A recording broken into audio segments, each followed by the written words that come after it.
আসসালামু আলাইকুম। একটি বর্গক্ষেত্রের কর্ণের দৈর্ঘ্য 4√2 একক হলে বর্গক্ষেত্রের পরিসীমা কত? তো আমরা জানি বাহুর দৈর্ঘ্য x হলে কর্ণ হবে কত?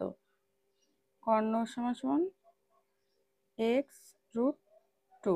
তাহলে অতএব এখানে কি দেয়া আছে? x√2 সমান সমান কর্ণের দৈর্ঘ্য কত দেয়া আছে? 4√2। তাহলে উভয় পক্ষ থেকে যদি √2 উঠাই দিই তাহলে বর্গক্ষেত্রের বাহুর দৈর্ঘ্য x সমান সমান কত পাইছি? 4। আবার আমরা জানি পরিসীমা সমান সমান বর্গক্ষেত্রের পরিসীমা সমান সমান হচ্ছে কত? 4x বা a সমান সমান 4 গুণ x এর মান হচ্ছে 4। তাহলে 4 4 16। এটাই হলো অ্যান্সার।